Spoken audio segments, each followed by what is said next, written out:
Okay, I'm back. Hello. Hi. It is a day. It is my day. It is a good day. Hopefully the chat room will stay. I've been having problems with it, and because I had my stupid VPN going, but now it seems like everything is okay. Hello. Welcome, welcome, welcome.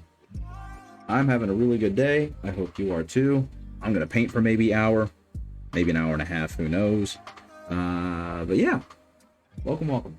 I have been working on some 3D printed assault marines for my firstborn army, and I have been working on the Warthog from Red vs. Blue.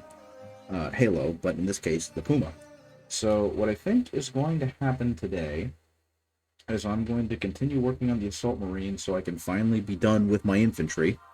But right now, what you are seeing in front of you is a set of chess pieces that I have printed for a friend from the stream. So hopefully he got the messages I sent. We have a combination of things happening here with the pawns. Some of the pawns have thicker noses. Oh man, I might need to redo these. I'll ask him, see what he has to say. Yeah, let's get rid of that stuff that doesn't need to be here. So was that part of it? I might have to redo those. But yeah, these ones had thinner noses that were curling. They were kind of a problem. These have the thicker noses. Those definitely are holding up better to the printing. But I'll talk with the client, with the Pico. Yeah, I need to redo some of this. Some of those are not holding up okay. That's okay. I ran out of resin midway through this print, and I thought these ones turned out okay, but apparently they did not. So, I refuse to give subpar product to a client. So instead what's going to happen is, unfortunately, I think these ones are going to get thrown away, and I don't know what I'm going to do with these ones. I might keep them, I might not. I'm going to hold on to these so that Dabiko can see them, see what he says, if he likes them. Oh my gosh, they're kind of prickly. It looks like these turned out okay though. Remarkable, given that he originally designed these not necessarily to be printed, but they've actually printed very nicely, which is really neat. I'm gonna have to go ahead and sand that down for him. The advisor, the queen, looks really neat. I can't believe that nose detail came out as good as it did. Let's see. I'm assuming this is a knight. I'll have to look and see if there's supposed to be a waddle down there, because if there is, these might have to get a reprint too. And we've got the rook, which looks like it turned out okay. So, we'll see. I'll talk to Dabiko when they show up, if they show up. Otherwise, we'll just communicate via messages. I will say, these are substantial in terms of the weight on them, and that is very impressive. But, in the meantime, I'm going to go ahead and get the painting. I think at this point, I'm actually done with most of the brushwork on these guys, and all that's really left for me to do is detail work, which I'm kind of happy about, because the Assault Marines are neat, don't get me wrong, but they're not necessarily my favorite unit. What I think I'm going to do is I'll go back and I'll paint each of the circles as a white to kind of bring that back. And then I'm probably going to go ahead and just hit all of these with the dip wash. And then dry brush them with some metal, so that way they end up looking okay. But oh yeah, and the eyes, of course. But I'm not looking to put a whole lot of more time into them than I absolutely need to, because honestly, I just don't feel a point. They're line infantry. They're not going to be stunningly beautiful units in the first place. So let me get out some of my brushes. I'm gonna need my dry brush. I'm going to need my large cleanup brush, and I'm going to need my ugly thin brush. And I think that's it. Wait, where's my ugly brush? Oh, there's my ugly brush. I might need that one. So I think I'm going to go ahead and do the eyes. I was planning on doing the other white bit first, but I think I'm going to go ahead and do the eyes. And I believe I've done kind of a white...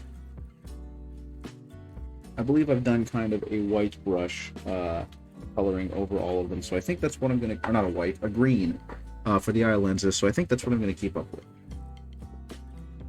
There we go. Love this area. Okay there. Vortex mixer didn't seem to want to work. So for me, it's almost 5 o'clock. I just got home from work. Had a pretty good first day back with the kids, but I will say, I'm not in as good a shape as I thought I was, because I went in there and thought I was going to be okay to just stand in the corner and teach. But as it turns out, no, I'm definitely having this issue where my wound is leaking just a little bit. And it's probably just because I was up and moving more than I've been up and moving in a while. So my body is like, hey, cut it out. I don't like that. Why is it trying to... Ah, that's why. It was trying to explain to me what some of the colors mean, but I do not care right now. So let's go ahead, mix in some green into the black so I can really get some dark eye lenses to start off with. Because we're going to go with a dark color and work our way back to the light color in the lenses. Hopefully that will appear okay. I mean, what do I mean, hopefully? I've done a million of these lenses. It's going to be fine. I'm sorry I'm a little late. Not that it matters too much, but my wife got some really, really good news and wanted to share it with me, so I hung out with her a bit as she told me. But, yeah, it's just been a good overall day. Okay, let's go ahead and turn it on. Oh, that's way too much water still. I don't want that much water. Let's wipe that off. Let's wipe that off. And there we go. I'll clean that up a little later. Now, it's just a matter of getting these guys done. I'm honestly just a little... I mean, they're not a hard job, to be completely honest. I've done considerably harder projects. It's just that these ones have been kind of a bother ever since I started making them. Things weren't printing right. It took forever to find the right pieces, only to realize I already had the pieces. Gluing them together because of how they're assembled was really frustrating. It's been a lot of little things that have made this go from being what I thought was going to be a fun little project of creating assault marines to being singularly irritating, and me just kind of putting off the project because I really didn't want to have to keep working on them since they had become such an annoyance. But now I'm back working on them, and pretty happy to be finishing up these models because there's not a whole lot else that really needs to be done to them.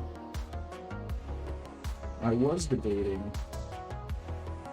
trying to give all of their shoulder pauldrons, their studs, non-metallic metal, but then I thought about that for more than 2 seconds, and they're most definitely just getting a silver pauldron dry brush, or I think, no, maybe a gold dry brush. Because, again, line officers, or line troops, they don't need anything super fancy or super complex.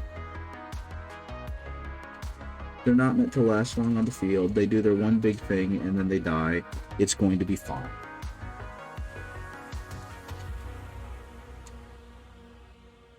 And I will say, I wish that my vaunted lack of patience had kind of been a little kinder, and I had spent a little more time posing these guys, because I was just so excited to have them that I just kind of threw them together rapidly and didn't think too much about their poses. But now that I've got them, I kind of wish I spent a little more time thinking about how they were going to be posed, because some of them look a little clumsy. Which I suppose is okay. They're all supposed to be landing off of their jump packs and whatnot, so that's led to a bit of an awkward land for some of them. But I could have done them a little more justice. That's okay though, since they're 3D printed, they cost me all of like $4 to print. So if I decide I don't like them, I'll just print them again. I got a friend who plays Crimson Fists. I'll just spray them back over in Cantor Blue and let him get to it.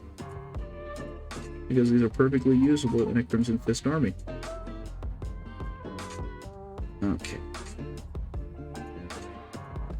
But yeah, if you are interested in starting an army and are overwhelmed by the idea of trying to paint a whole ton of minis and get them table ready really quickly, this is the way to do it.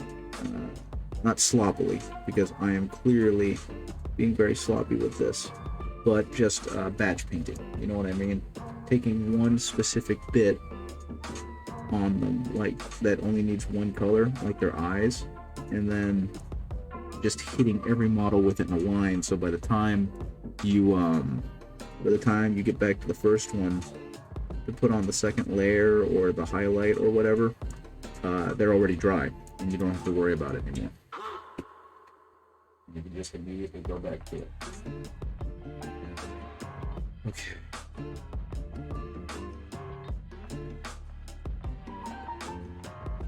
Let's see. Let's get that little bit of water off of the ferrule.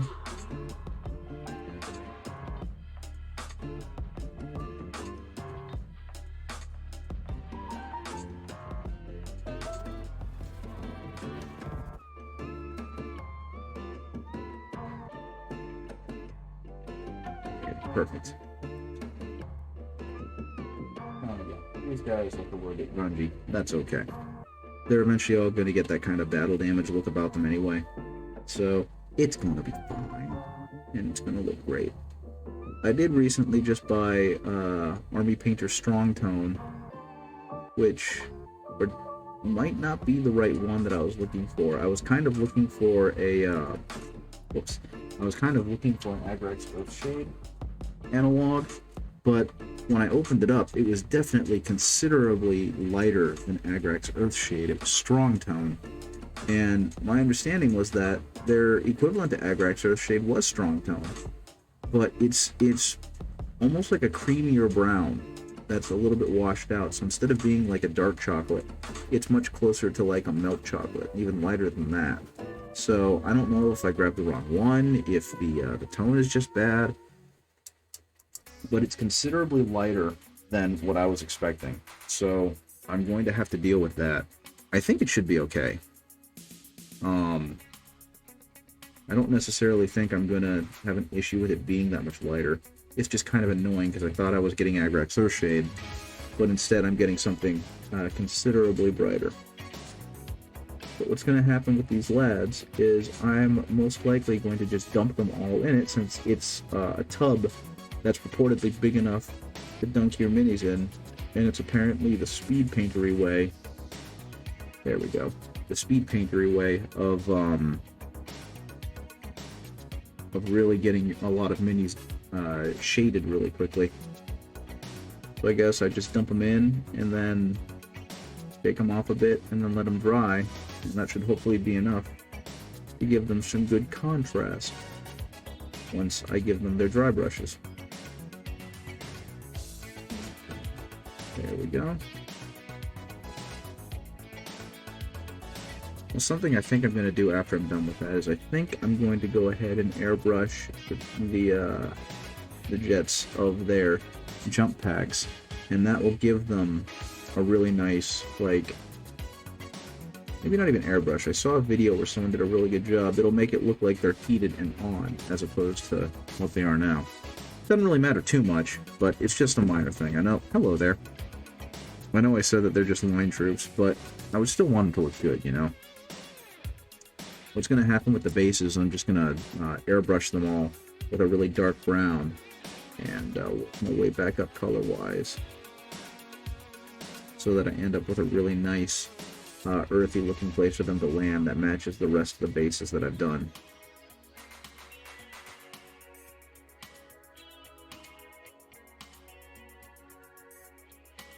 There we go. And the commander or the sergeant with the eviscerator.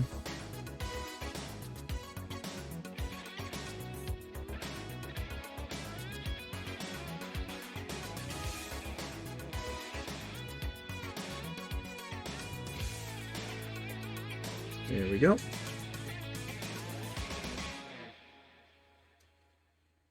Oh man, I think I made a very dumb mistake, and instead of using anything that actually hardened when it finished, when it kind of cured, I ended up using like poster tack, and I thought I used little enough that it would create a nice hard shell around the joint, but this one in particular, that doesn't seem to happen. It just kind of got airbrushed over, and now that's happening. So I think I'm going to go ahead, pull that crap out to the best of my ability, and hit it with a thick layer of of liquid cement. And that will help it sit better. So give me a second while I do that. Gonna have to do some quick triage work.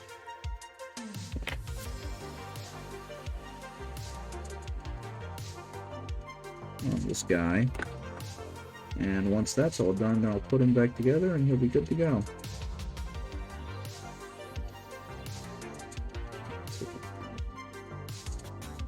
Okay, there we go.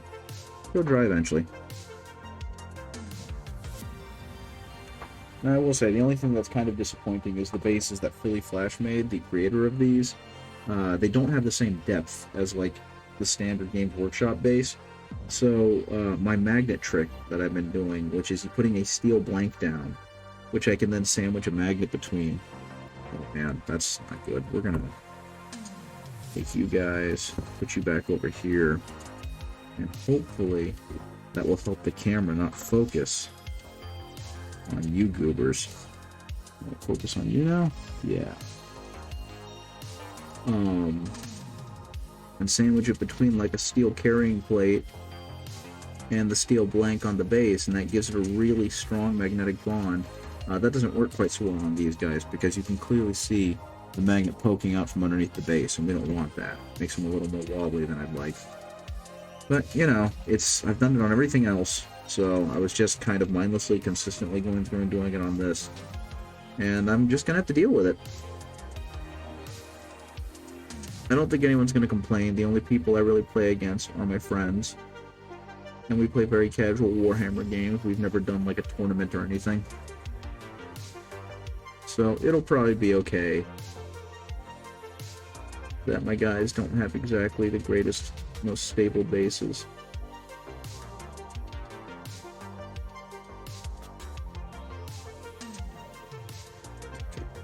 There. I did kind of appreciate, I got to use them in a one-page rules game, and made the mistake of charging like or landing right next to an APC, a Rhino.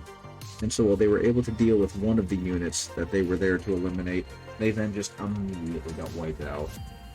And so it was kind of fun being like, yeah, look at my new unit do thing, only to realize, oh no, my new unit got horribly screwed in the bite, or in the clapback. Entirely my fault, but it was very silly nonetheless. But the good news is, with 10th edition rolling around, I'm very curious to see how the lethality of the game changes.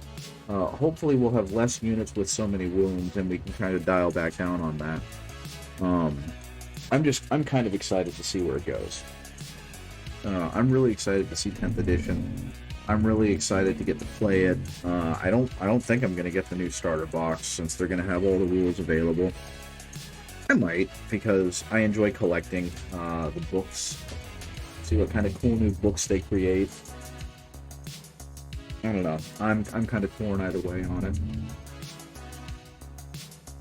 I do know that what they've shown so far, I have been pretty unanimously excited for. They have yet to show me something that made me unhappy.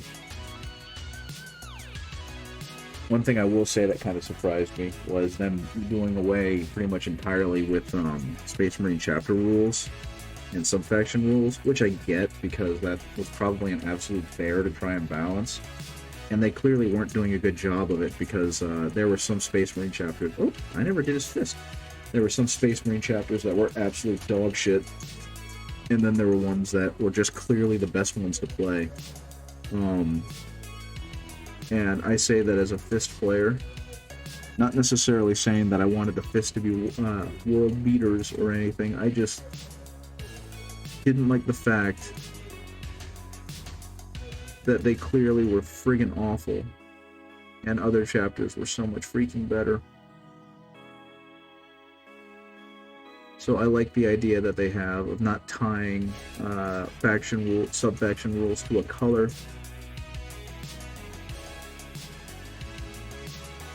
I thought that was a really neat change, and hopefully it ends up being a successful one. I really hope that Games Workshop, despite the fact that they've consistently been very poor at figuring this stuff out, that they're able to figure it out and get a decent system in place. Because nothing would make me happier than being able to play Warhammer with friends and not be so flustered by it that we end up going to another game to try and use our models in a way that doesn't fluster us. And I know I've talked about it before, and I know it makes me sound like I'm an idiot, but I don't know, I play games to have fun, and well, it may be very fun for some people, it wasn't fun for us. And that's where I'm going to leave it. But I've already seen, I mean, they put out the new stats for the Lion, and I'm really tickled at people saying, you know, he's not good enough, and that he's very fragile, and that he costs too much, and this, that, and the other. Because while it is probably true, they were trying to keep him in line with Guilliman, was my thought, right? Because Guilliman is obviously one that's going to stick around. He's obviously more of a defensive fighter, and that shows through his data sheet, right? So the Lion, on the other hand, is a monster hunter. He's going to absolutely murder something when he gets near it. Will he survive for long after? Who knows? If there's a clapback, then probably not. But he's going to take out a very high priority target, and hopefully it'll be one that will allow him to make up for how much he costs. But who knows? These are all 9th edition rules. They probably aren't going to exist very long for him anyway. He may play very differently or much better in 10th. I am just incredibly tickled at how screwy 9th edition has been, simply because it's been way too hard to keep everything shipping at a consistent basis with how bad COVID messed up everything. And then Brexit messed it up further. But, or vice versa. But who knows? We'll see with 10th.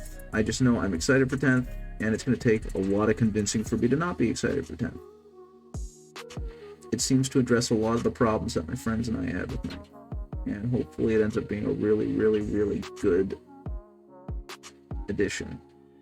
And we can have a lot of fun. You know what is not a lot of fun? Trying to trace along these very narrowly raised circles without making it look terrible. It looks close enough, and I'm keeping it. You're going over there, little dude.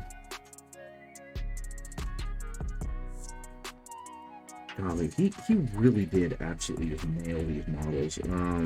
Philly Flash made these, and gosh darn it. And he made them based off of, I think, the Dominion Zaphon model, because that was a good starter point for Assault Marines, given that he's essentially an Assault Marine on a jetpack in terms of his posing and what he is. So it made sense for Philly Flash, I believe, to just take that as the template and put it with his Mark 6 Marines that he did. His Mark 6 Marine proxies that he did. So, super ecstatic to see that these turned out okay. Given how quickly and sloppily I'm painting them, I'm pretty darn happy that they're turning out as okay as they are, but the poses on them work, and I couldn't be happier about that. They look appropriately Assault Marine. Okay.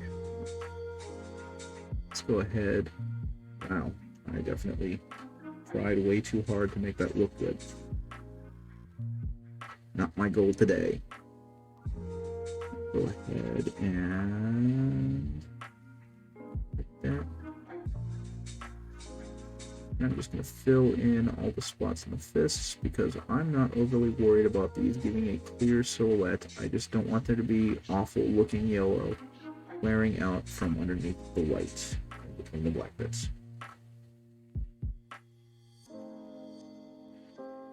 Okay, let's get that.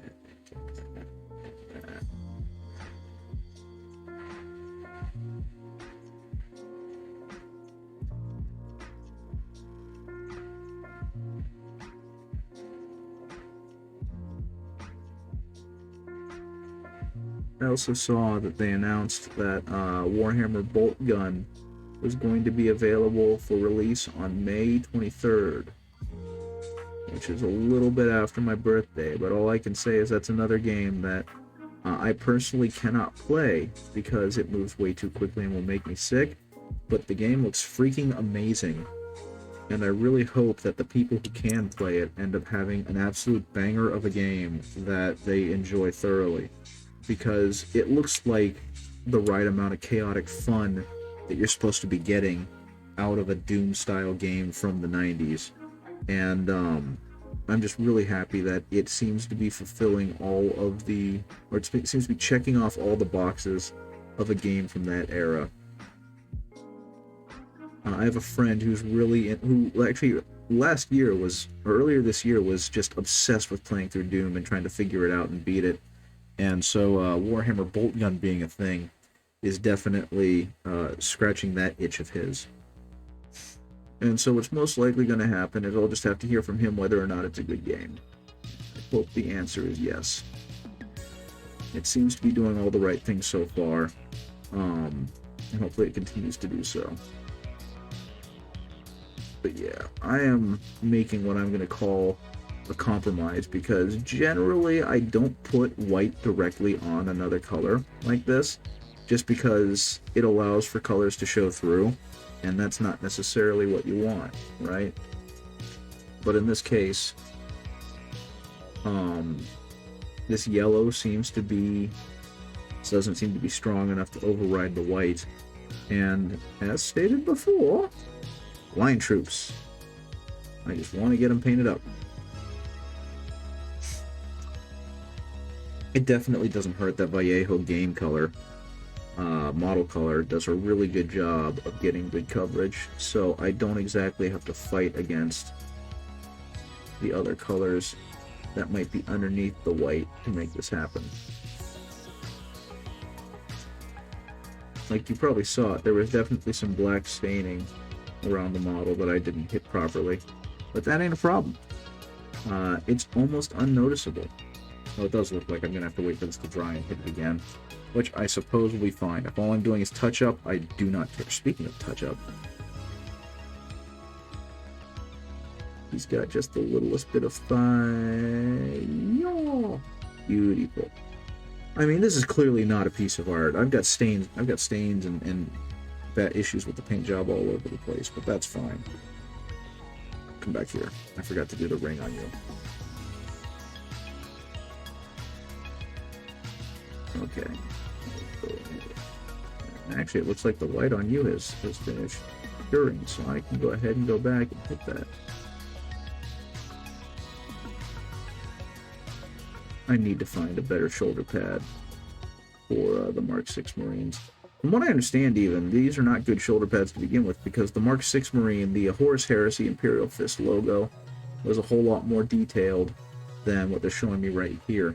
This one is basically the iconography of the current chapter, but the Imperial Fist logo had a much more detailed, ornate gauntlet on it than the current chapter uses.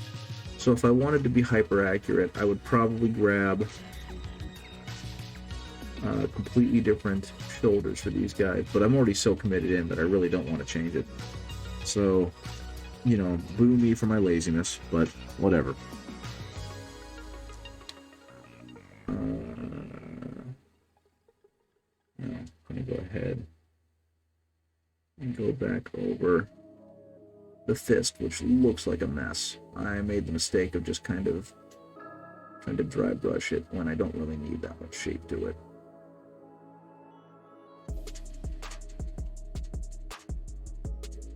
Something else that was kind of fun, my wife and I watched an episode of Moon Girl and Devil Dinosaur last night, and not necessarily my favorite thing in the world, but not because it was bad. It was incredibly well done, but the rhythm of it was not my thing. It was obvious. It's clearly not. Come on, focus. It's clearly not designed for my age demographic, given that I'm in my mid-30s. But for what it's supposed to be, I think it's a fantastic piece of work. I'm really kind of sad that it had to be a Disney, because Disney has such terrible business practices in a lot of ways. But unfortunately, Disney right now is our paragon, like our loudest platform for for trying to push for diversity and inclusivity, and that's really frustrating. But I definitely have to appreciate the research that went into making that show and making sure that cultures were properly represented, because they seem to really hit the nail on the head with Lunella's family and how they interacted with each other and the kind of life that they lived. And that was neat to see. Oh, this one's going to end up being a travesty. That's okay. You're not a captain, so I don't care too much. Or not a captain, a sergeant. Once I get to the sergeants, that's when I'm really going to start worrying about how pretty you are.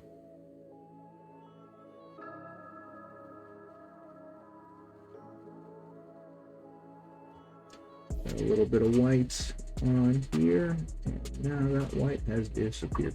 Okay. I get the feeling that this is not going to be one of my higher tracking episodes, podcasts, streams, whatever you want to call it. Not a podcast, it's a Twitch stream. But that's okay. At this point, I'm just excited to paint. This is obviously something I enjoy doing. I'm pretty happy for numerous reasons not related to me painting, but yeah, it's just in general been an okay day.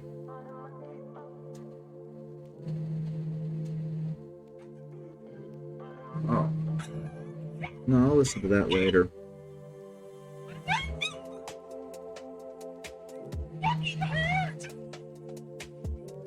What's it catching? Oh, is it catching the vibration?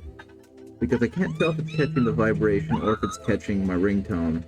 If it's catching my ringtone, there's a decent chance I'm going to get copyright struck if it recognizes it.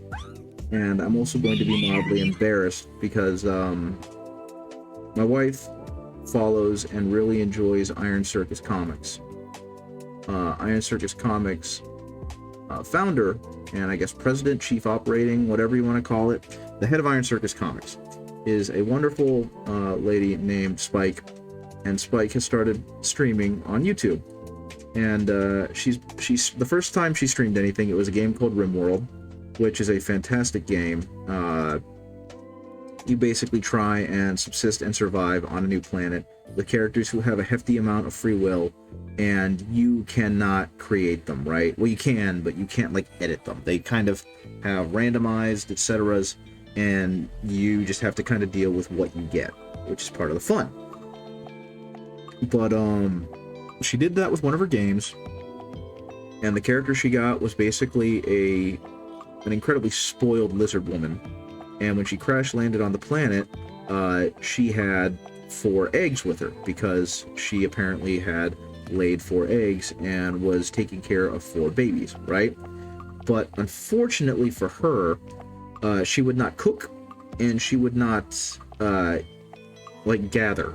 She was, I can't remember exactly what it was, but basically she was refusing to do anything to feed herself, right? She was refusing to get any kind of subsistence. And what ends up happening is, as Spike is talking about the game, the lizard woman just kind of goes up to one of the eggs that she laid and just eats the damn baby. And so Spike, in the middle of her conversation with a friend who is helping her do the stream, she just loses her mind that this stupid, prissy lizard woman decided, I don't want to cook or gather or eat anything that I should eat. I'm going to eat one of my kids instead. And that's what caused a bit of a meltdown. But the meltdown is just so iconically good because it's clear emotional barking. There's no real, like, it stops being words after a while. It just starts being her making noises of disgust and frustration and shock. And for some reason it just hit me right, so I isolated the sound and just turned it into a sound file. That is ugly as sin. And now it's my ringtone. And at some point, I'll find something to replace that ringtone, but today is not that day. Oh my goodness, what have I done? I've turned your shoulder pad green, and also completely stripped off all the paint I just put on there. So let's go ahead and do that again, but let's do it right. I have no idea what's happening with my phone, but it's like doing odd things. Oh, and it's a Sergeant too. Aw, dang.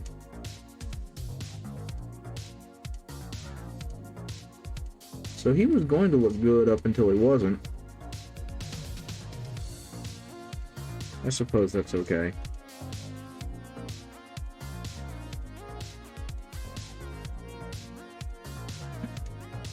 Again, he's just going to end up being cannon fodder anyway, most likely. He's a shock trooper, and little else. There we go.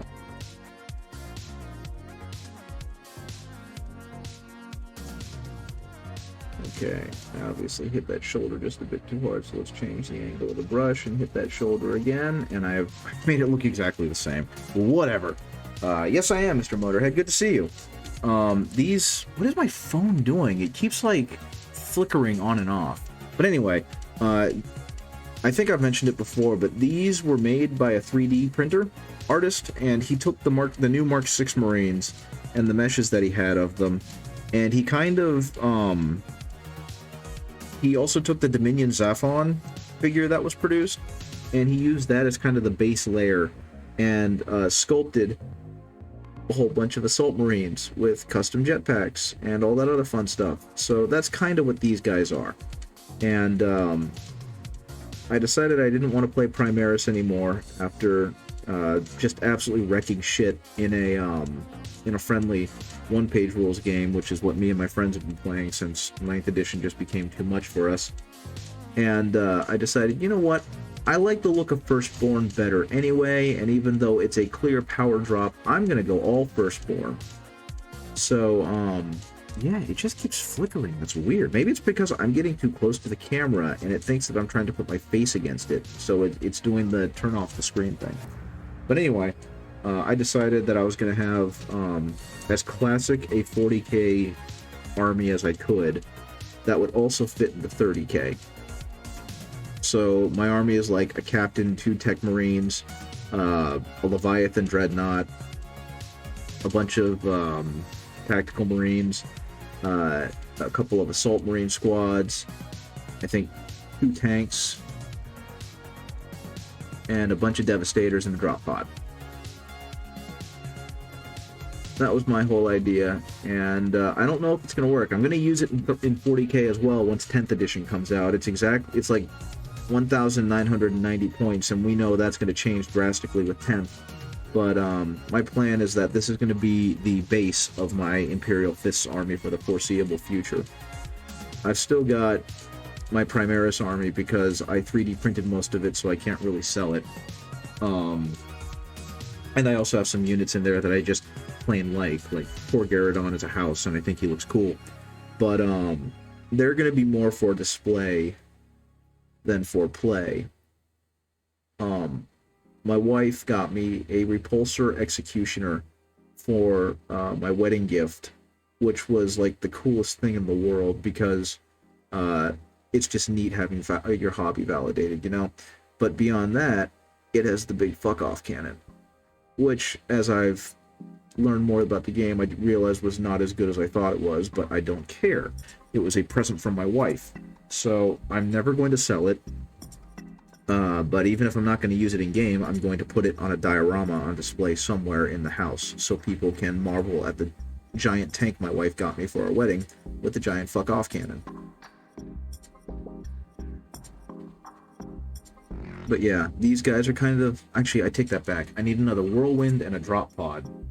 But these guys are kind of the last infantry that I really need to paint. And I've been putting it off because the printing process for them was an absolute slog. I kept printing the wrong things, I kept having printing errors, and so I kind of started putting them off because I became averse to them, because I just didn't want to deal with them anymore. And you can see my paint job for these guys is not the prettiest. This is very, very sloppy. But the fact is that they need to be done, and I need to finish them, so I'm working on that now. Also, I'm putting off painting the Puma because I don't really want to right now. But I will definitely get back to that. It's turning out really good, so I'm kind of excited to finish it when I can. How have you been doing? Just realized I've spent the last, I don't know how long, talking about myself. How have you been?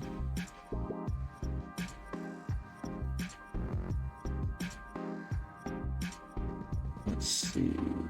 Get that. That.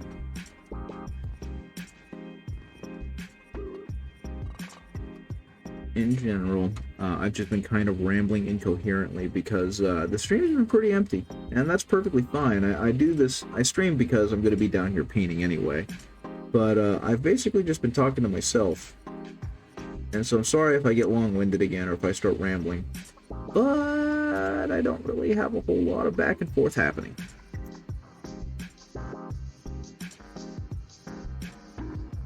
Come on, what'd I do? Let's see, let's go ahead. That. I always try to catch your streams. I appreciate it. I have noticed that you definitely pop in a lot, and whether you say anything or not, I do notice, and I do appreciate it. But generally, I get to the point where I'm used to just kind of talking aloud to myself, which I guess is part of it when you don't have a very talkative crew watching you, which is fine. No one has any obligation to talk. But yeah, then I just start rambling incoherently, and it's great. I enjoy doing it. One of the best things about this, other than it's helped me meet new people and paint cool shit, is that it's a really great stress relief after coming home from work. And so it is what it is. But yeah, I'm enjoying it. I kind of wish today I had something more interesting to paint, and I really do. It's just that I keep creating this queue for myself, right? I have so much crap that I need to paint. I actually have 2 Primarchs that I've 3D printed that I need to paint. What's his name? 3D Art Guy released a new Rogel Dorn, and it's beautiful. So I scaled it down to the Games Workshop sized one, and I've got that I need to paint at some point. I'm going to paint him in sub-assemblies because he's got some parts covering other parts. I've got another Fulgrim that I printed. I printed him a little too small, I think, but I printed him with the new 8K printer, so I want to paint him. I've actually still got... No, I threw that away. I had a Ferrus Manus that was a 3D print proxy that I wanted to paint. But, yeah, I just decided against it and I chucked him. I've gotten much stronger, more sturdy resin since printing that one, so some of the parts that were brittle on him that have snapped off, that I tried to glue back on unsuccessfully, I'm just going to print it with the better resin, and it'll be stronger for it. I also have an Escher Gang that's been sitting on a toolbox for 4 months now. Yeah, I've been printing using Anycubic Fast, which by itself is a fantastic resin. Do not get me wrong. If you can afford it and you have a 3D printer, Anycubic Fast. But I got Anycubic Blue, or not Anycubic, Soriatech Fast and Soriatech Blue.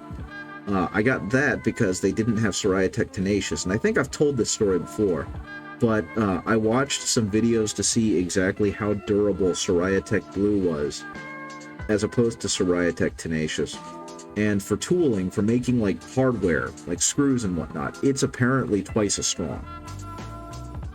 And with some of the paints I've been doing, with some of the prints I've been doing, I've noticed it. I had a peg I needed to cut off of the Whirlwind turret because it was just too long for the hole I had to put it in, and I was pretty sure I was going to break the tool before I was going to break the peg. It's a remarkably strong and durable resin, and while it's not, it's still not at the level of Games Workshop plastic, it's far closer than I ever thought I would get with resin. And it's remarkably, it's not inexpensive. It's about $50 for a bottle of it. But that is considerably cheaper than I expected, given how nice that resin is. Oh man, am I gonna have a problem with this? Did this not print right? Was this one of... Yeah, this was one of the dealies that didn't quite print right. Yeah, for a 1 in 10 mix. Oh my goodness. Oh, that's a voicemail. For a 1 in 10 mixture with my Soraya Tech Fast that suddenly makes my my minis a whole lot more durable, I will gladly take it. And it has made for some fantastic prints. Actually, if you give me a second, it's done. This is the Rogel Dorn. The head I stole pretty blatantly from the text-to-speech device, Kickstarter or Indiegogo that I found, where the guy apparently has flaked entirely and he's no longer answering emails, which sucks. But yeah, he did. I mean, what gets me is, like, this is my thumb, and just the level of detail that you can get that got in the print, it just blows my mind. And where did the other one go?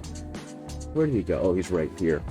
I have a Fulgrim that's basically the same. Actually, no, he's closer to the right height than the other Fulgrim, which I think is like another head taller. But I'm pretty excited to paint these guys up, if only to have them kind of face off against each other with like a whole bunch of dead Emperor's children. Yeah, this is Fulgrim. This is supposed to be Fulgrim. He's absolutely gorgeous. And this is his head. And actually, let me see if I can get a good shot of that. Not really.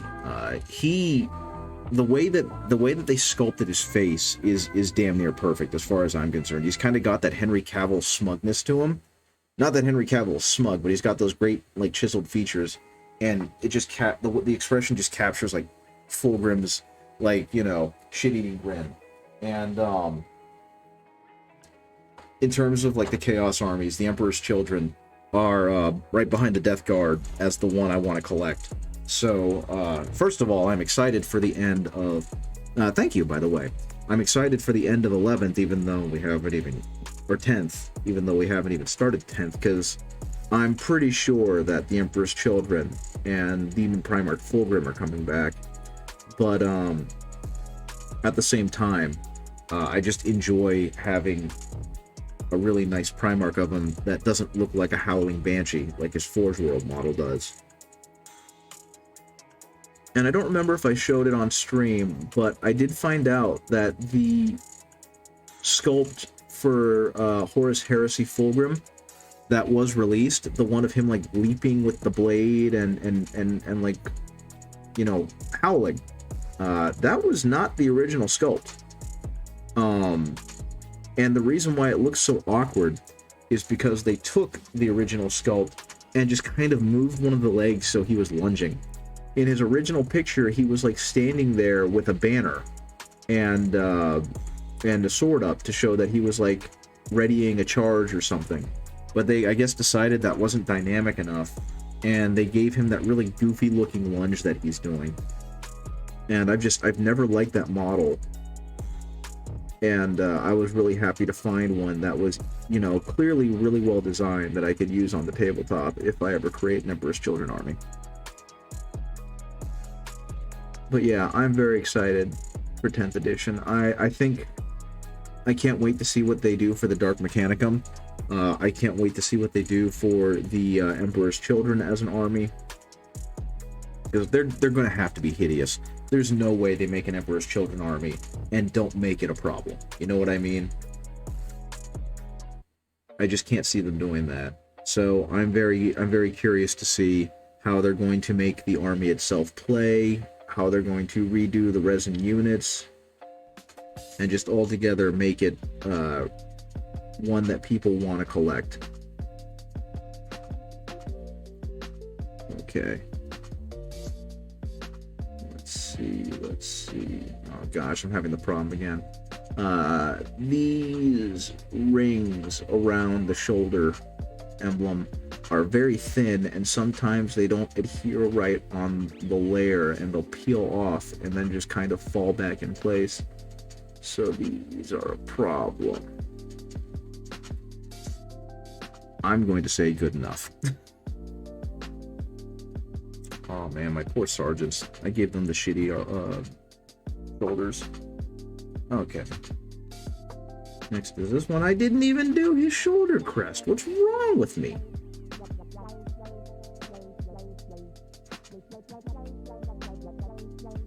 But yeah, I'm finally feeling better health-wise. Found out that my heart's actually okay. It's not the issue. It's most likely the asthma that I've been taking an inhaler for in case it was asthma, and the inhaler has helped me tremendously. I don't remember if you were at the last stream, but I talked about my little medical procedure. They had to cut open a little hole in my pelvis and stick a tube into my femoral artery and release some dye so they could see how my body or how my heart circulated it. And it apparently came out great. I have the heart of a 20-year-old. Hey Snowtwig, how's it going? Thank you. These are assault marines with jetpacks. These are specifically Mark 6 marines based off of the redesigns from the Horus Heresy box that the creator then reposed. But yeah, the assault marines, the non-Primaris ones, they come with jetpacks, or you can put jetpacks on them, and they can kind of like do death from above and land and do kind of like an ambush move. And they're very classic 40k, so I felt like I needed to have them in my army. But anyway, they did the dye thing. It came out fine. I have no blockages. I have no plaque. I have no buildup of any kind, which was a huge relief because I was having weird high cholesterol ratings and all sorts of other blood pressure problems at the beginning of the year. But it turns out, no, I'm pretty okay. But yeah, so now they're saying, yeah, it probably is asthma if the inhaler is helping you feel better. Continue taking your inhaler. Have your lung test at the end of the month with the pulmonologist. But now I've got a hole in my pelvis, right at the crease where your thigh meets your pelvis area. And I was not prepared to go back to teaching today and moving around. And so it seems to have opened a little bit, and I've got some really bad bruising. It actually wasn't that bad. It's just a huge inconvenience, and obviously I'm blessed to have the insurance I have because it greatly reduced the cost of that procedure. But yeah, I'm very happy that it turned out to not be a heart-related issue, because the last thing I need to do is drop dead while I'm in the middle of teaching or helping my wife at a convention. Speaking of, I'm really excited for her because she got approached to do comic book work by a publishing company who is trying to help attach her to a writer and a project so she can start making money. Like big time money. Well, not huge money. She's not like talking with Marvel or anything. But it's definitely good, steady work. It very much validated for her worth, because the lowball number that they gave her, she didn't realize was the lowball number. And she thought it was going to be like the average pay until they were like, yeah, but you know, budgets are a little tight right now, so the payment's going to be a little less than you thought. She was like, wait a minute, that's the tight budget payment? So I don't want to count my chickens before they hatch, and neither does she, but it was just incredibly validating for her to have this company actively pursue her. They want her to do illustrations for graphic novels aimed at school-age children for educational stuff. And to be honest, it's not like the cool work, you know what I mean? It's not like working for Marvel or DC or whatever. But listening to the shows that she listens to with Spike and Iron Circus, is that's where the money is. If you can get in with like Scholastic and doing book fairs and whatnot, then you are going to be set. So it's not necessarily, you know, quote unquote the coolest work, but it's the kind of work that gets you a steady income. And that's really more what we're worried about. How did I miss the... And of course, that's what's also going to fund doing the cool work, which she hopes to do with Iron Circus Comics. But yeah, so it's very validating, because we've spent the last few years, actually basically since I met her up until now, kind of working towards that. And she's had to resist a lot of pressure to get, you know, a quote-unquote normal job, a 9-to-5 or whatever. And I've told her since day one that I support her in this, and that unless the financial situation becomes too dire, I want to help her reach that goal. And she's apparently getting there. She's made some huge growth strides over the past year and a half, 2 years. And it's definitely cool, and I'm really happy for her. I'm really proud of her. And all I did was sit there and hand her comics so she could give them to other people. Yeah, she also self-published a comic, which I thought was neat. So the next thing these guys need is I need to let them sit for a minute so that they can kind of dry better. And then I've got this thing, and I've never done this before, but Army Painter has this strong tone quick shade.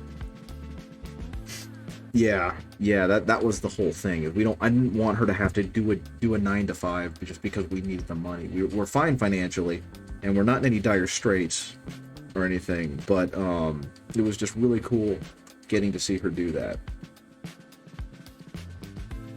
I'd kind of, if everything worked out, I'd kind of like this to become more of that. But yeah, this is it. I should have gotten dark tone. Like, this is strong tone, and I felt stupid that I didn't realize this was the color it was supposed to be. I was hoping it'd be closer to Agrax Earthshade, but it's not. It's actually like this kind of soft brown. So we're gonna see how this works, because this is what's called a dip toner. The idea is, as you can see right here, is you paint them, and then you dunk them in it, and then that's what creates the tone. And I don't know how this is going to work. I hope it does. We're going to find out. I've got used to brown or black wash. It's all you really need. Exactly. That's what I thought this was. I've been using Army Painter to start, or not Army Painter, Citadel to start off with. So I had been using Agrax Earthshade, which I've actually mixed this with, and now it's some horrible mess. But that's what I used, or Nuln Oil. So that's what I've gotten used to. And what actually ended up happening is I realized that Army Painter, hey Jesse the Hufflepuff, how's it going? Welcome to the channel. I'm right now in the middle of, at this point, it's going to be washing these Assault Marines over in the corner and hoping they turn out okay. But I've never used this before. This is a dip wash called Army Painter Strong Tone, and it supposedly is a one okay, just trying to learn about D&D or D&D related things. You're new to it all. Very cool. Me personally right now I'm painting Warhammer minis, which is like tabletop wargaming skirmishes, but I have painted D&D minis, and at some point I'm going to get back to it. I recently, actually, to show off how speed paints work, I painted this guy. He's just a little vampire guy that I got from a convention, and I figured now would be as good a time as any to paint him using speed paints. What they are is they're a thinner paint that when you put it on the mini, it tries to pool in the crevices, and that way you can get some really nice contrast in the color. So like you can see this top fold on him. Oh no, I don't want to reactivate the stuff. This top fold is a lot lighter, and as you go to darker areas, the color gets darker. It is really cool. It's there are two different versions of it right now. There's Games Workshop contrast paints, which are a little more expensive, and then there's Army Painter Speed Paint. And the Army Painter Speed Paint is cheaper. Thank you for the follow. I forgot I made that the follow emote. But the only issue with it that I know of is that first, when you accidentally get it on the same layer, so if I painted this blue and then painted that red, and you see how it kind of spilled in, they don't mix well together. And the other thing is that this stuff is prone to reactivation. And what I mean by that is when you get it wet again, it tends to come back off. So I don't actually know if that works, but I'm going to give it a shot. Maybe this has had long enough to cure. Yeah, this actually looks like it's had long enough to cure. But unless you give it an extended period of time to dry, it will just kind of get wet and slough back off. So you got to be careful. Now, it's beautiful because if you're not confident that you can paint the little dudes, this is how to do it, okay? Because like you can get some beautiful paint jobs. You can get some beautiful paint jobs if you really focus on it and try. So like I painted this this Plague Doctor, and I really tried to make him look good. I gave him some shading. I gave him a wash that I'm probably going to wash off now that I look at it, because it doesn't look that great. But I definitely tried to make him look good, right? And same with this one. I painted them. These are Reaper Bones, Reaper miniatures. They were very inexpensive. But I tried to make them look as good as I could at the time, and a lot of effort was put into them. It took me 45 minutes, an hour, hour and a half to do these.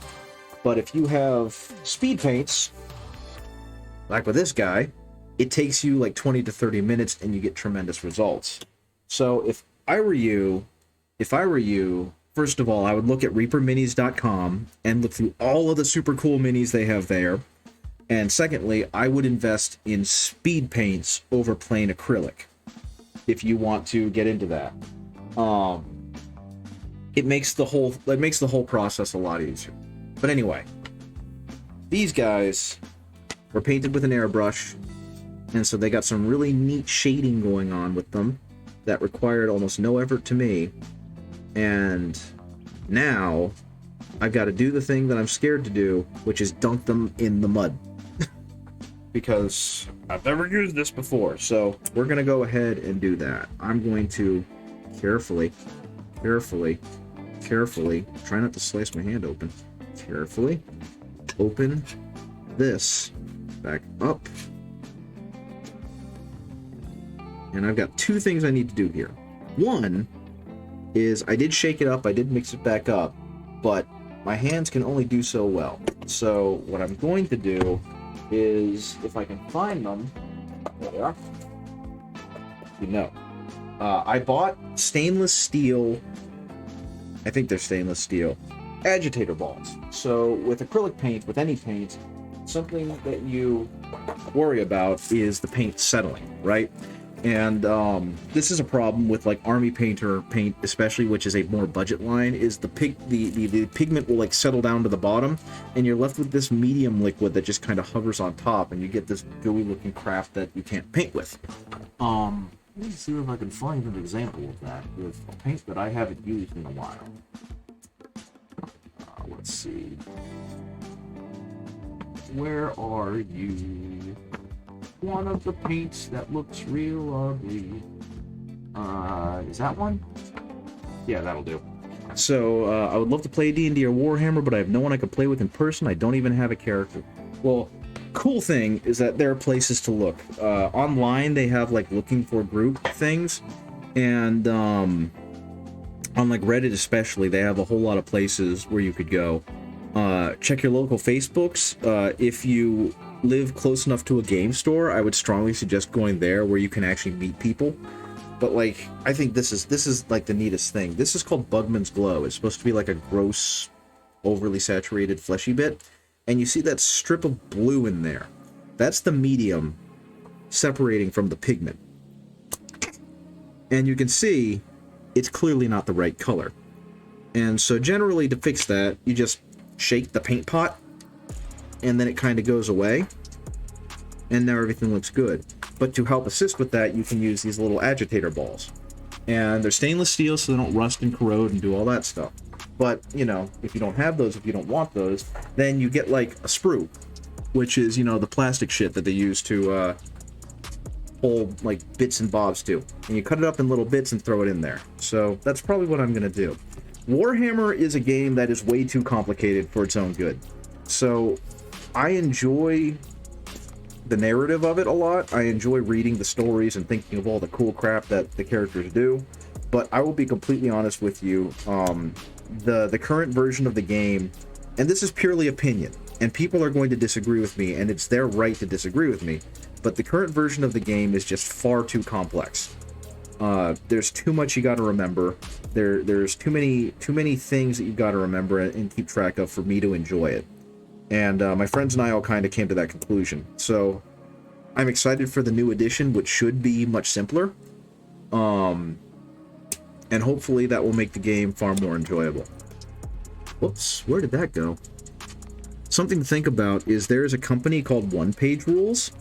And One Page Rules is a simplified skirmish game. And some things that make it neat are, first of all, it has minis that you can just print out on paper if you can't afford or want to afford the 3D prints of their stuff. the actual game pieces, and 2, they have what they call AI rules. And the AI rules are a flowchart that tell you how to play an opposing army so that you can play by yourself.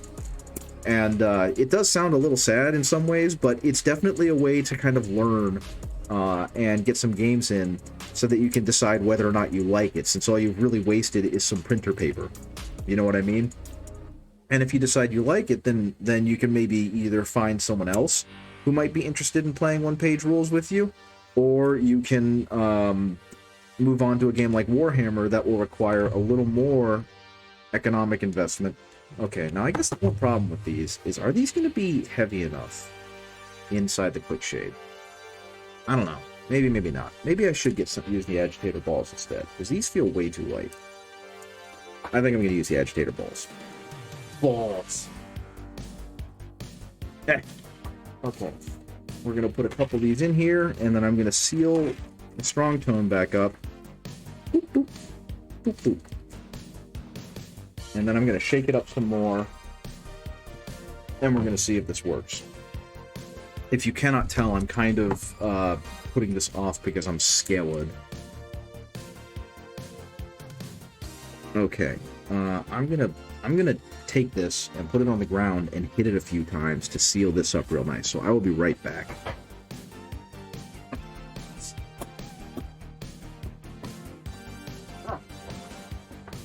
There we go. My multi-tool. So now I can give it a good shake.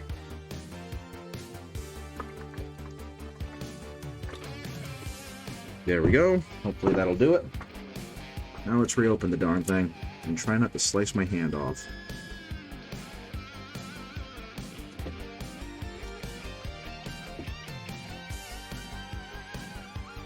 But yeah, the other thing is that D&D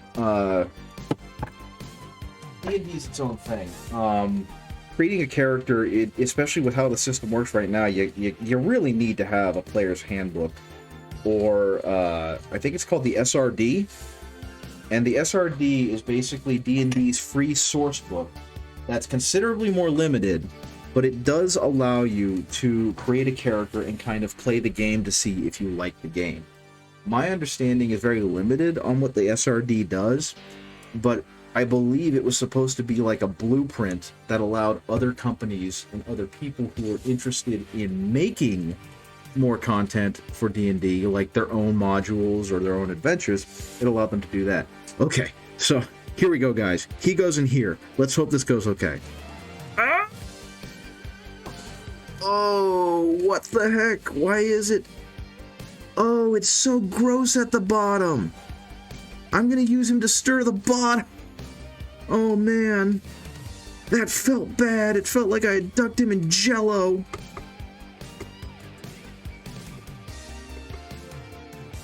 That was awful, and I'm not happy. I think I need to get a stir stick and actually stir this stuff, because he got submerged in something that was very solid. Like, that was almost like mud. I needed to shake this up a whole lot more. So grossed out. Okay, I've got... It's okay. It's just so weird. Oh man. Oh no, I've made mistakes. Okay. I've got this, which is just kind of a tray. I'm gonna go ahead and sit him in the tray and cry. Oh god. It's so goopy. Hopefully this continues to drain off him, because otherwise he's just gonna be clogged. Have you ever seen the have you ever seen the meme?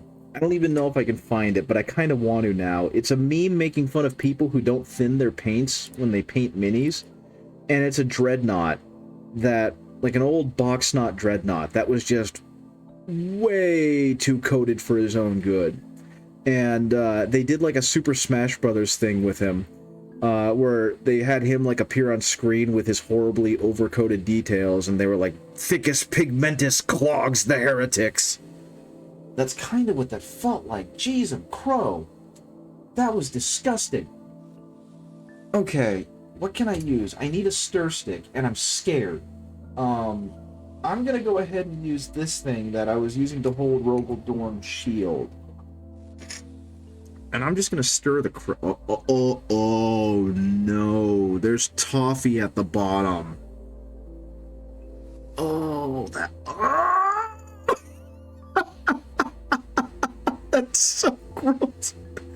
Yeah, this has been there for a while. Maybe that's why it's so dark. But that's okay. You're gonna get a stir and it's gonna be fine.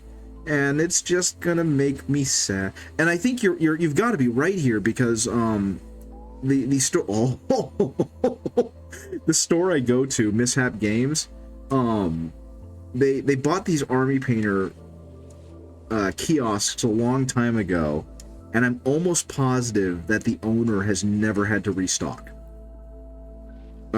And if he has, it was very infrequent. So I'm pretty sure this Strong Tone has been sitting there since I started going to Mishap, which is at least a good 3 or 4 years. And so that suddenly, oh my god, that suddenly makes a whole lot more sense. But yeah, I'm just gonna go ahead and continue to rough this up a little bit. Yeah, just so you know, Jesse the Hufflepuff, this is not supposed to happen. Generally, this is supposed to have a creamier finish. Whoa! What was that? It's supposed to have a much creamier finish so that it goes into the recesses of your model and does not clog it like what just happened with that one. As a matter of fact, I'm going to go ahead and dump this guy in some water, and I'm gonna re-dunk him. So this is gonna go in here.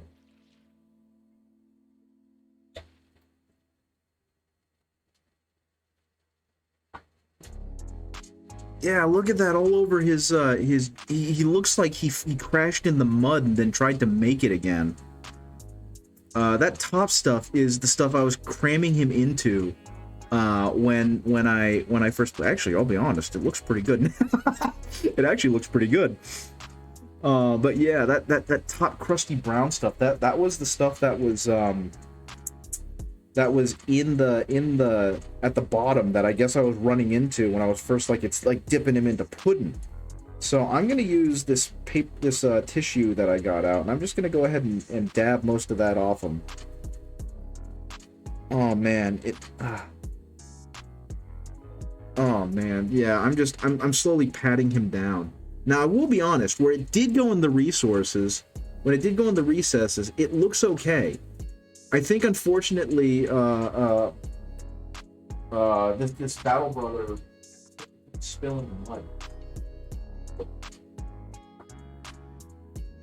So I think that's going to be his case, and that way I can show it to my friends and they can all be just as skeeved out as I am. But yeah. The good news is this is actually starting to smooth out a lot. I mean, clearly there's still some weird goopiness going on, but it's vastly reduced. So I'm not too mad at it anymore. Like, I'm not feeling that same kind of resistance that I was getting when I first dunked him in there, when I first started washing this.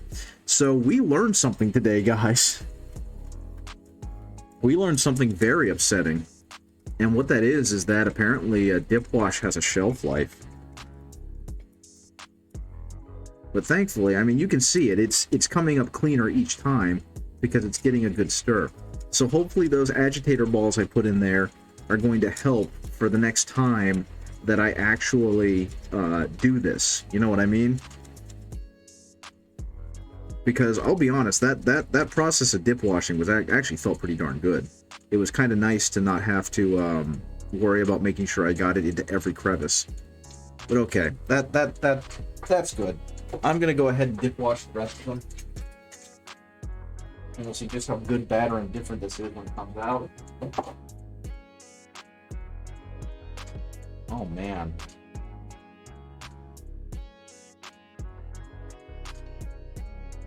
Yeah, well, the good news is that cleared off perfectly okay. So we're just gonna go ahead and pretend that didn't happen. And now this guy's gonna go in. Wish him luck, guys.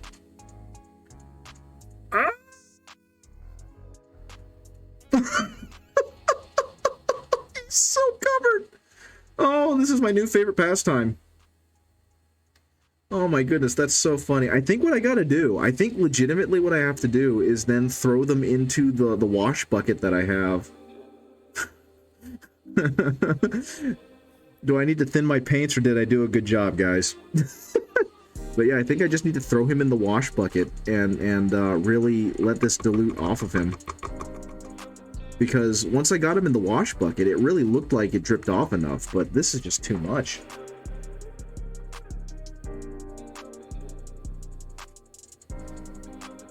Yeah, see, like, this is almost acceptable.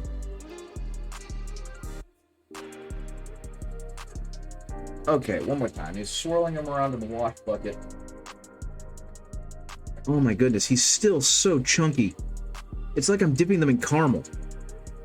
Thank you, AKA Former. I've never used this before, so we're getting to see me learn it live. And, long story short, it's kind of been a catastrophe. I didn't realize that this has been on the shelf as long as it has. And so, the first time I dipped it, he was basically dunked in like, melted chocolate. And, I had to stir it up so it was far less slimy. And, now, I'm just trying to figure out some way adding mineral spirits to it. Unfortunately, I don't have mineral spirits. The only thing I've really got on me that would match that is like IPA, but I've stirred it up tremendously and got it to the to a consistency that I would consider acceptable. I don't want to put IPA in it because that's just going to strip the minis, I would assume. So maybe spit. I mean, I have water. You think I could just put some water in there and then stir it up? Thin it out a little bit?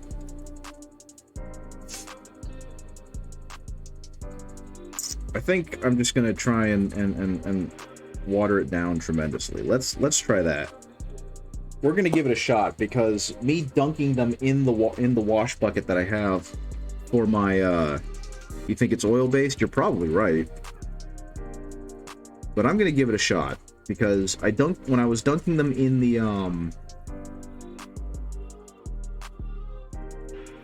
wash bucket, that seemed to work okay. So what's probably going to happen is I'm going to put this away after thinking everything's fine, and then I'm going to come back and there's going to be a distinct layer of like water that is sunk to the top or bottom or whatever, because I forget, sunk to the bottom, and I'll just have to shake it up again. So actually that feels considerably better. The last time I took it out like that, it still had chunks on it. So I'm going to assume that this is going to be okay. I probably need to do more water, but that's fine. And here I thought this was just going to be the exact same stuff as you could buy in the dropper bottles. But let's find out. Okay. Wish 'em luck, guys.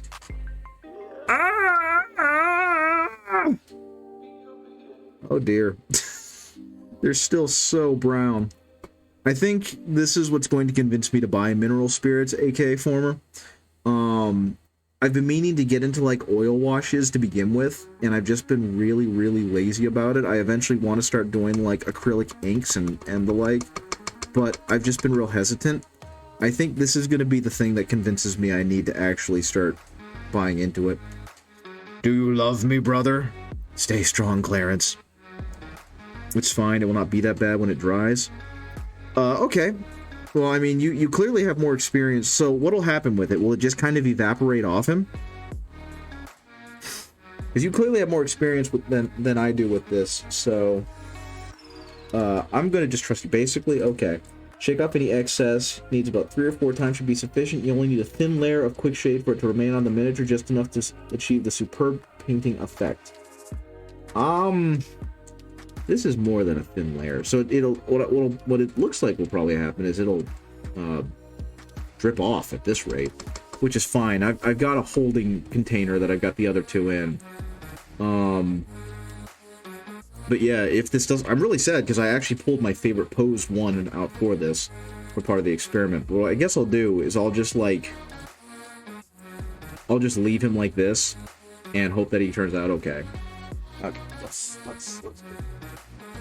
Because what I did with the other ones was I soaked them, I dabbed them off and I soaked them pretty thoroughly, and this is what this guy looks like.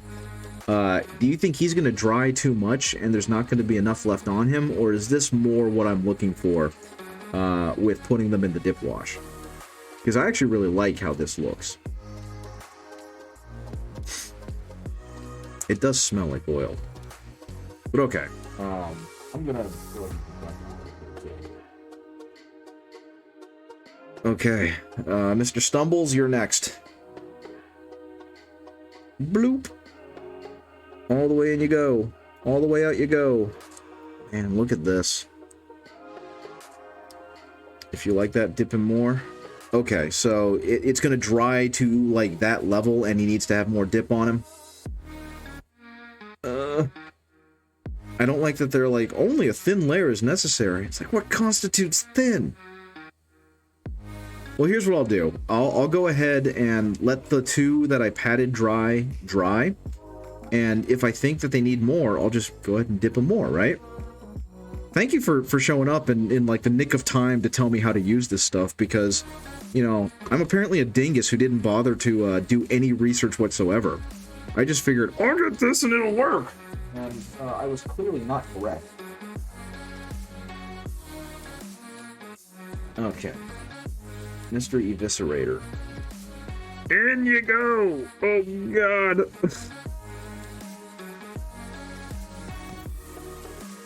Okay, I'm just gonna hold him. Oh, man. Oh, gosh. He's too long. I can't flip him over. I'm sorry for anyone who's watching and was expecting to get, you've used it once before, that's fair. I'm sorry for anyone who that's one more time than I have, who came in here expecting, like, painting, and expected it to be, like, a place where you could watch someone do a good job making these minis look beautiful. I'm over here just dipping these guys in oil mud and making stupid noises. Hopefully this is entertaining for someone. You're next, buddy.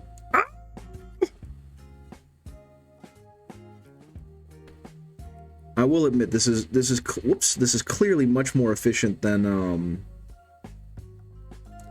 individually painting them. I also have I have a dip wash that's based off of a Midwinter Minis recipe, but I don't really like that one because they always end up being way too black. What's very important?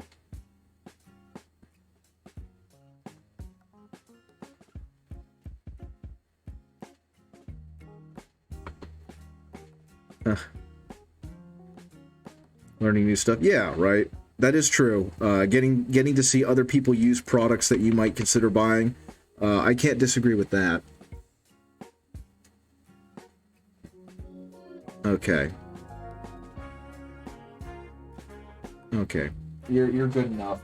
You're gonna go over here now. Goodbye, friend. You go ahead and drip off. Get out of the pool. Yeah, I love these models. Don't know if you know, but this stuff will make them very glossy. At this point, I just hope it makes them look like they have shading on them. I appreciate the heads up. I did not realize that this was more of a gloss finish. That's fine, I guess. It makes sense, given that they're kind of getting a thin skin of whatever this stuff is. No problem. I'm in the middle of using this dip wash that I've never used. AKA Former is helping kind of guide me through it, but I'm having way too much fun being a child and making silly noises as I dip these guys into the muck that is this dip wash. Matte varnish will fix that. That's good, because I do have matte varnish. I'll eventually put that on them after I do some finishing touches, because I want to hit their guns. I want to re-hit their eyes, I guess, and I want to put some like jetpack heat on there to make it really look like they're just landing. You know what I mean? So just so you know, Jesse, what I'm doing right now is torturing my dudes. I'm putting what's called a shade on them, and what that shade is going to do is it looks like it's from Fallout. I know, right? What never changes. What it's going to do is, since these minis are very small, they tend to look very flat when they're painted. right? They tend to not have a whole lot of color of like depth and shadow to them because the actual space between the high points and the low points of these minis is very small. So generally what painters will do is they're going to want to exaggerate that difference.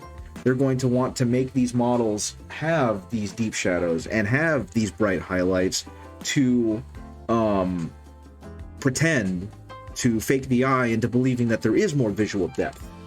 Let me see if I can give you an example. I don't have very many minis painted to a very basic look anymore because I've gone beyond that. But what ends up happening is you end up with very flat looking minis. And so they're going to use what's called a shade, or they're going to hand paint it if they're really good. And what that shade will do is it'll go into the low spots on the miniature. And since it's a darker color, it'll end up making the shadows very exaggerated, right? And hopefully it'll stay off the high spots, and so you have these really dark shadows and these really bright high spots, and that will make your mini look more like he's a representation of like something that could be real versus a toy. And another way that you get this effect is with what's called zenithal priming, because paint doesn't stick well to plastic or resin, and so you typically have to prime your model, right? And the small noises are priceless. I apologize. I'm a giant child. I teach high schoolers, and I just act like a kid most of the time because it keeps them entertaining, keeps me entertained. And right now, I can't just quietly go, I slap thin down speed paints for shadows and dirt. That's a great idea. I love that method of painting. I think it's a fantastic method. And, oh yeah. And I appreciate it as a really great on-ramp to helping painters who are new get great details. But, do I have any examples of not thin? One moment. I'm gonna wait until I'm done with this before I make a huge mess. Let's see. He's still dripping, but he's dripping a whole lot less. Maybe if I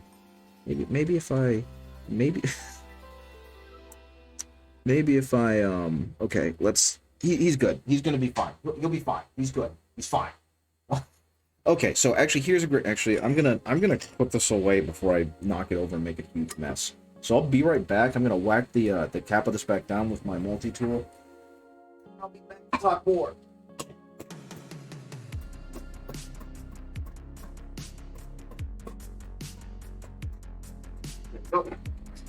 Okay. So, like I was saying, if you have a very flatly painted mini, it doesn't really show. So, like, this is a Poxwalker, which is a zombie type from Warhammer, right?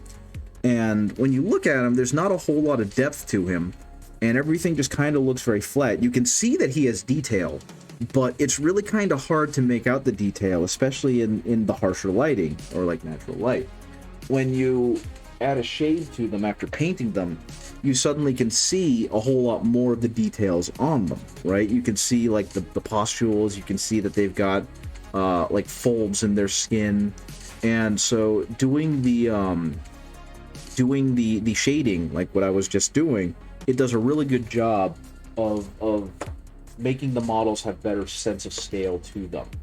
And like I was just talking about, there's a thing called zenithal priming, where you prime the mini black or a darker color, and then you do a spray at like what would be the zenith of the model, like where the sun would hit it, the light would hit it from the very highest spot. So like this guy, he's supposed to be a Primarch, he's a very fancy dude, but when I first sprayed him black, most of this detail was lost. And what brings it back out is spraying from above him, so that you can see that all the high spots get the white on it, but all the low spots get these deep shadows, right? So that's the idea. And when you paint them, you kind of want to follow that recipe. You kind of want, it is a Fulgrim that was 3D printed, 3D designed by a guy named 3D Art Guy. And actually, since you didn't get to see this earlier, he just recently did a Rogel Dorn. And I'm using a text-to-speech head that I found from an Indiegogo that I did a long time ago. And, because I like it better than the one they had on their site. Theirs was beautiful. This one's better. And so that's what he's going to look like. He comes with a chain sword that I'm eventually going to paint up, and he's got this really freaking awesome shield. And so my plan is, when I finish, and he's got a cape, of course. My plan is, when I finish with them, I'll have Fulgrim and Rogel Dorn facing off against each other, like they do in the Horus Heresy. You are correct. It is a tank with no bottom, and as you can clearly see, this Rogel Dorn has absolutely zero cake. I'm funny, dang it. Sorry, that's a Warhammer joke. Let's see. Where did I put him? I have an example of a painted version of that Fulgrim.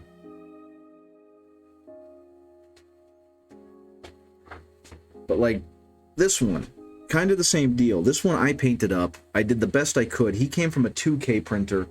This one comes from an 8K printer. And there's definitely greater detail, sharper detail in this one.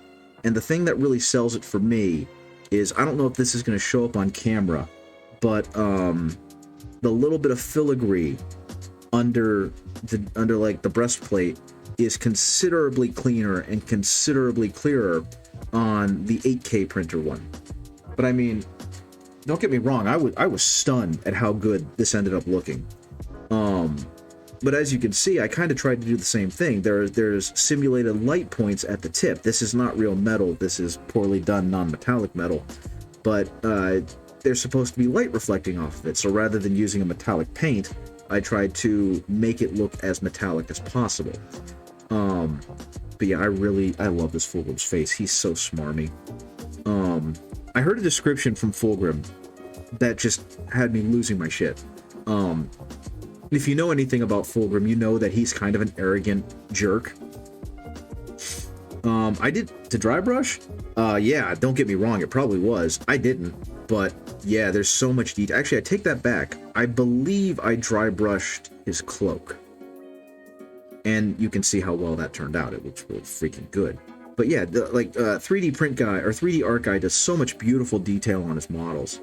They're a lot of fun to paint. And actually, if one moment, let me show you something that'll make you happy. I don't know if I've shown it already. There's a good chance I have. I'm just really proud of it because it turned out so good.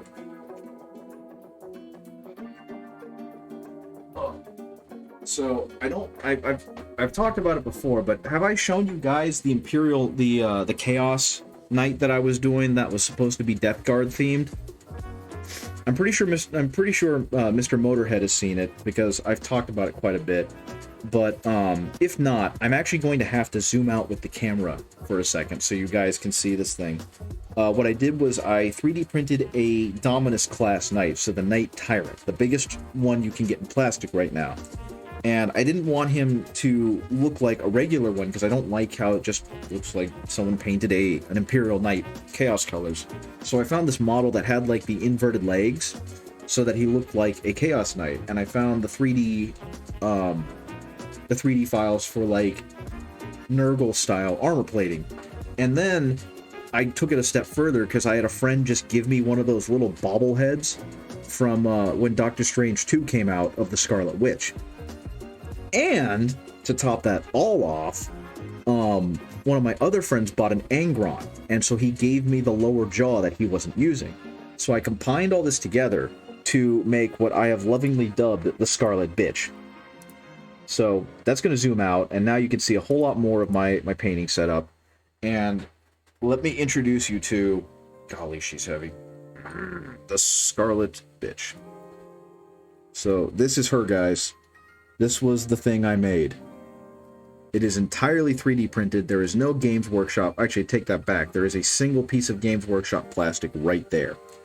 I'm really happy with how this turned out.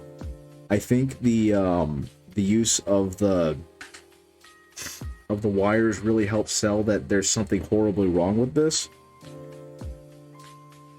Oh, it is legal then.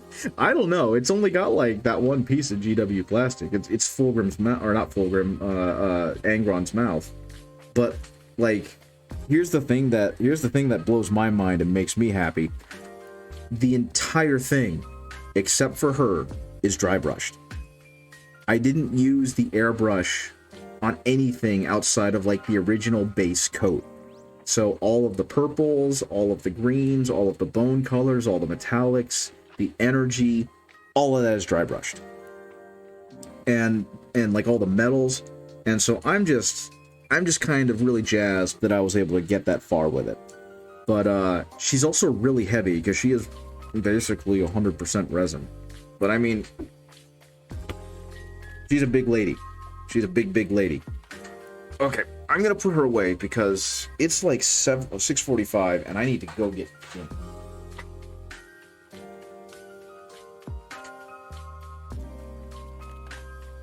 Okay.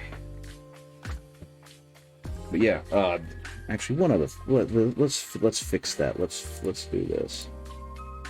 The other thing I'm kind of jazzed about is I've been working. Actually, how are these guys looking? How are you looking now that you've had time to cure? This is what I've got so far. This is what these guys are doing. So hopefully, God, they smell like motor oil. Hopefully they will continue curing. They're going to look good, but I gotta get going. Thank you so much for joining me, guys. I appreciated the company. Jesse, I hope you learned some stuff. I try and stream, not every day. Usually Tuesday, Thursdays I don't, but today was a lucky day. I try and stream Monday through Thursday. Well, Monday. I'm sorry. I just came back from like a medical leave, so I'm trying. My brain's still discombobulated. I typically stream on Monday and Wednesday afternoons, maybe Tuesday, Thursday, at about 4:30, 5 o'clock p.m. Eastern. It's 6:45 right now, so if you don't live in the United States, I hate to say it, but you're gonna have to do the math. I am super glad to answer any questions you might have. That's part of why I'm doing this. Is I'm a school teacher by day, but I'd rather be teaching about this stuff. But yeah, I'll answer any questions you got. That being said, I gotta go get dinner, guys, with my wife. So thank you again for joining me. I hope you had a good time, and I will see y'all later. Bye-bye. Okay.